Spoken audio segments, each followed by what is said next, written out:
Hello again, it's Sue Stockdale and welcome to the podcast.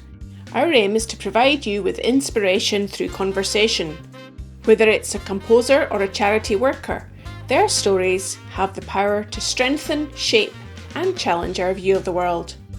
We hope each episode ignites new possibilities within you, makes you think and take action as a result. With this being our 50th episode, we wanted to mark that in some way and find out the impact that all of these episodes have had on you to date. So we've created a short survey and there's a link in the show notes, so we'd love you to go there and take a few minutes to answer the short number of questions. You can also leave us a voice note if you'd prefer to have an audio recording. And today it's my turn to be the guest. For the 50th episode, I've asked back Clive Steeper, who was our first ever guest and is co-founder of the podcast, to be the host for the conversation today, so that he can find out more about what I've learned in the last 18 months as a podcaster. I hope you will enjoy it. Sue, welcome to our 50th podcast. It's great to be here, Clive. Lovely to speak with you. It certainly is, and it's great now that here in the UK the COVID restrictions are eased and we can meet face to face and outside on this brilliant sunny day. It's lovely to have a conversation, and it's odd to be in the guest seat rather than the host seat, I must say. Indeed, I'll try to make it easy for you, Sue. What's your first recollection of being inspired? Well, I'm having to think back a few years about that. There are a couple of things spring to mind. The first thing, I used to love reading Enid Blyton books, particularly the Famous Five and the Secret Seven series, because it seemed to me that in her writing, she made out an ordinary day out with friends and a dog turn into an amazing adventure. And I imagined that I could be on those adventures too. And that really inspired me to think about what was possible.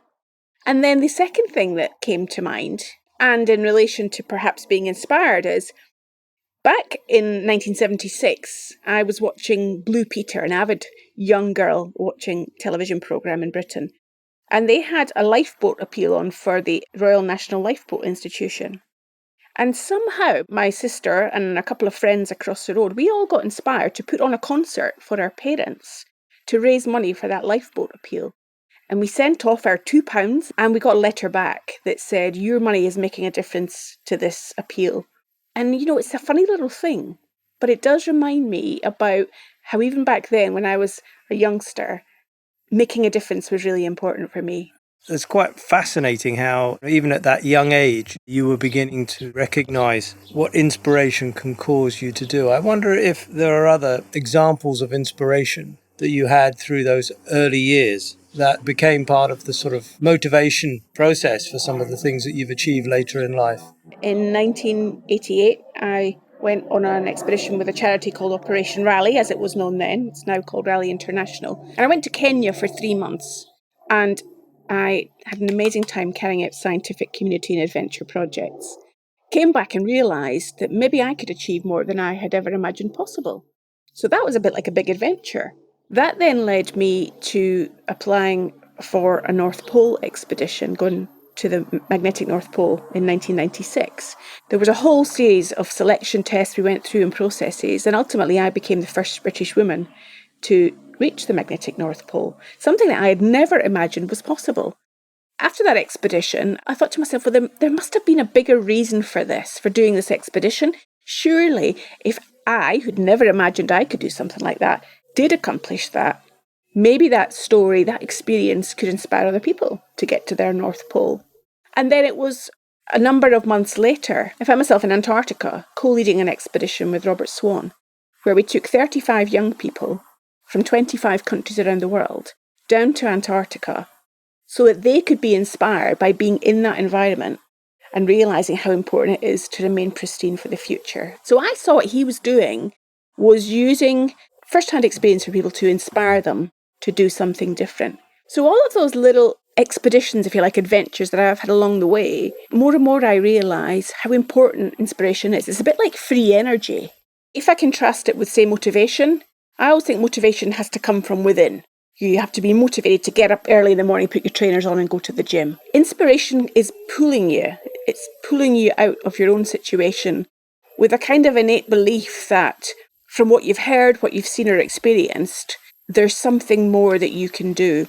And I was speaking to somebody recently about this Southern African philosophy of Ubuntu, which in essence means I am because you are. And that we can achieve ourselves because we share ourselves with others. I don't know if that makes sense. That's what I see as part of the excitement of our podcast and why inspiration is so important, because we're all interconnected. So you doing something that I see as admirable or that you never imagined was possible and you tell me the story, I begin to think to myself, well, maybe I could do that too. That's the free energy that really excites me. And I listen to those stories of the wonderful guests that we have conversations with, and that really inspires me. Absolutely. It again, with what you're saying there, the draw, and you described it as a pull. I wonder though, for those who are listening, there are many who would think, there's no way I'm going to the North Pole. There's too many risks there. And I wondered, with all the adventures that you've done, how in amongst that inspiration you manage the fear of the unknown, the fear of risk, of consequence of what might happen. One question I often ask myself, what's the worst that can happen? Being prepared to face into the worst possible consequence. And if I'm prepared to accept that, then why not? Why not just take the first step? And I think that's another important thing I've learned, Clive, is just take one small step. I'm not going all the way to the North Pole. I'm only opening the book to see what it looks like, perhaps. I'm only making the phone call to speak to somebody who's been there. That's one first step. But then you take that first step, and if it doesn't seem that risky, then you learn something, and then you take the second step. And then maybe then you build up a bit more confidence. And if you think in a week you can take 7 steps forward from where you were before, you're going to learn something, and that experience is going to compel you to take even more steps. So I'm always looking forward at possibilities. I'm always using curiosity and interest to guide me, and being prepared to say, I'll accept the consequences of what happens. It's not failure, it's just learning. And I'll use that learning to move forward and grow as a person. The small steps are the things that take you on the big journeys. And with the journeys now that you've had and enjoyed in hosting 50 episodes of Access to Inspiration, what have been the major learnings for you so far on this journey? Well, there's been masses, and that could be a whole podcast in itself. Perhaps some of the highlights that spring to mind is we aim, as you know, not to have celebrities, not to have major influencers on our podcast. We're about real people who have got interesting, unusual, extraordinary stories to tell.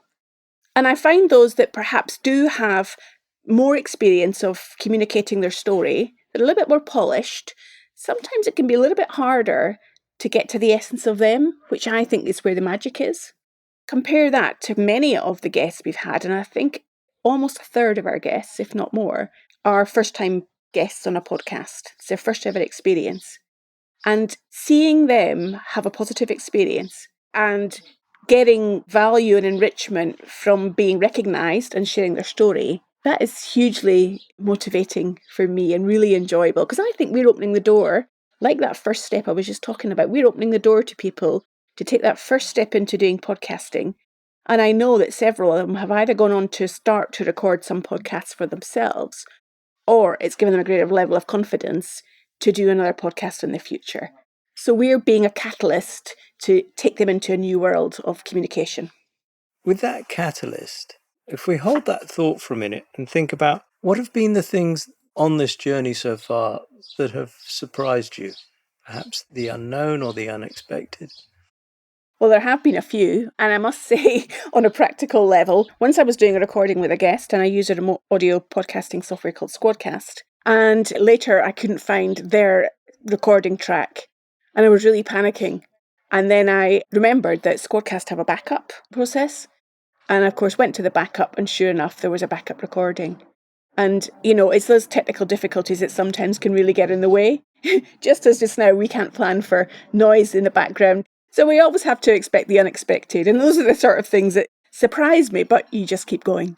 And just briefly on that aspect of surprise, was there learning for you from all these adventures and explorations that must have been quite a sort of sweaty situation when you can't find a file? How do you manage to keep yourself calm in those moments? Because those are often the moments that put people off. actually exercising their inspiration? On one hand, it's back to what is the worst that can happen. It's not the end of the world. If we have a background noise or we lose a recording, we might just have to record again. Well, we're inside now. That was a great opportune segue for surprises, wasn't it? When we have a background noise, it's a little distracting. Yes. So just returning to the question of how you manage to cope with those surprises, the unknowns or the unexpected, like that situation with a file that you feared was lost. How did you keep your focus and keep that motivation, that inspiration up and not get downhearted about it? There's something about limiting or being cognizant of our imagination. When any of us get in a stressed situation, there's the unknown and then there's the imagination about the consequence of being in that unknown. And I was listening to another podcast recently where the guest was talking about the idea of not being a psychological splasher, as he described it. And by that, he was talking about when we go in the sea. When it's cold, some people run into the cold water as quickly as they can, get the pain over quickly, and then they can hopefully enjoy the sea. Whereas others tiptoe in very slowly, and all the time they're saying to themselves, oh, it's really cold and it's going to be frozen. And what they do is they're experiencing pain and then they're imagining the consequence of that cold, which ultimately causes them even greater pain. So the thing I've learned is not to be a psychological splasher. I try to just face up to the challenge or the situation that needs to be resolved and deal with it as quickly and as best I can. The conversation continues in a few seconds after this. If you are a busy person and probably always feeling behind, then you may be wondering how you can get more done in less time. One solution is working with a virtual assistant. They can help with social media, graphic design, customer service, copywriting, digital marketing, and many more tasks. iWorker is a social enterprise that connects you to talented remote workers from countries in crisis. Most of their team come from Venezuela, a country facing dire economic circumstances. By hiring from iWorker, like we do, you'll get back some time for yourself and help to change a life. Find out more by listening to episode 20, where I spoke to co-founder John Miles. Or you can look at their website, iworker.co, to find out more. Now back to the podcast. One of the things that we've been discussing here at Access to Inspiration, and I know it's very close to your heart, is how to measure impact. And I know we're going to be asking listeners to complete a survey to tell us about the impact that the podcasts have had on them to date. I wonder if you could just spend a few moments to tell our listeners what's important for you and for Access to Inspiration about the impact. Well, I think you would agree with me, Clive, because when we set up this podcast originally, we both agreed it wasn't about spending money on time in something that was just for our own self-indulgence. We both agreed at the outset it was about making a difference and having some degree of impact in the world in a positive fashion. Now, I know I've heard many anecdotal stories over the year and so we've been doing this from guests, from listeners, from our sound editor, from others that have been involved in the project to date, that the experience of the messages coming from the guests has really had a positive impact on them. It's caused them to want to change their behaviour in some way or look at the world in a different way. Now, just like in a business, you don't necessarily say, yeah, we're doing really well. Well, how much money have you made? People want to have a definite measure of what an impact is, a level of success. Therefore, we're going to embark on this exercise to measure the actual impact from taking those anecdotal stories, getting a sense of all of the degrees of value that people have gained from the podcast, because that in itself, I think, will be motivating for listeners in the future. And also will give other people who maybe want to support our podcast in some way a measure of the value that we're bringing to the world in a small way and hopefully an impactful way. And so to that, the impact could be that they just enjoy the podcast, that half hour. It just takes them out of their world and gives them a chance to just, if you like, relax. It doesn't have to be that the impact has been they've been inspired to go and do something different. Yeah, we've had lots of different stories from listeners and, for example, even from our guests. Many of the guests have said afterwards how enjoyable it was, that they had learned something about themselves through telling their story. And we even had a student from India who was helping us on an analysis project who listened to a whole series of the podcast. And we asked him to think about what had he learned from that experience. He learned how to listen in a different way. And out of it, he realised that nobody trains you in how to listen. And as a result, he was actually having better conversations with his friends because he was listening in those conversations in a different way. So I think that's hugely impactful. And perhaps one of the things to say is I'm not a parent. So many people that are parents measure their impact in the world by the effect that they will have on their children or are having on their children. I don't have that. So partly my own motivation is that what effect can I have on the world in a positive way is by seeing that benefit around those that are interacting and engaging with the podcast experience. So just following on from that, and to help our listeners get to know you just a little bit better, how do you measure success, both personally, and you've started to touch on aspects for access to inspiration, but if you could just expand a little on how do you measure success for yourself as well as for access to inspiration? It's a great question and perhaps a little difficult one to answer in some ways. What resonated with me was from one of our previous guests, Navi Raju, and I think the way he described impact and success really resonated with me. He talked about leaving a soul print, and that's not the sole of your shoe, but it's about the ideas and thoughts that he leaves behind and the lives he's touched along the way in the form of ideas or inspiration or as a catalyst for change. And I really resonate with that. These days in the world, many ways that success is measured is by the number of followers you have, the level of profit you have, the number of downloads you have.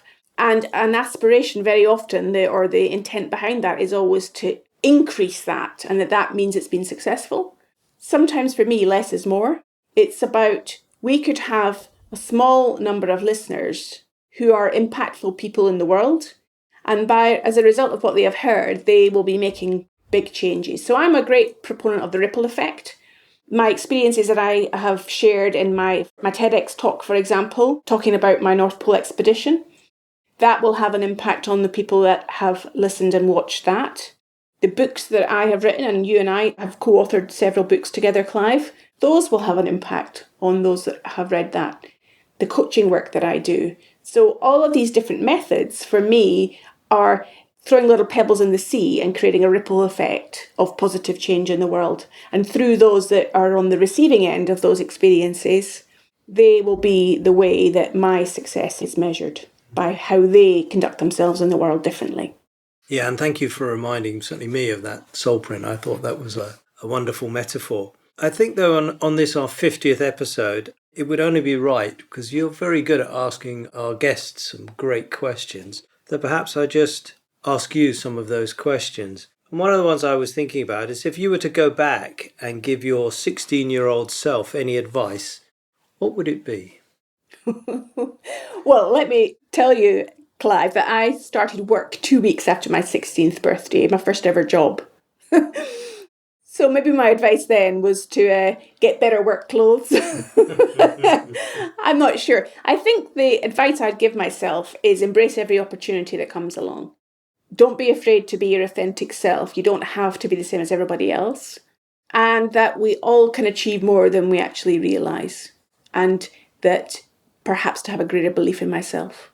You raise a thought in my mind, which is sometimes with some of the people who I've talked with around inspiration, they see it as a major pull in almost a long-term sense. It's something big that they've got to do. And I wondered for you, Sue, if you're inspired to do something, how do you decide when good is good enough? Well, sometimes it's not me deciding, it's an external source. So it could be a deadline, it could be a budget, it could be some other external factor. Sometimes it can be, do I get bored with the activity? And that is good enough. So I've learned over the years that I'm not a perfectionist, nor I think are any human beings. We are human beings. We have flaws and frailties.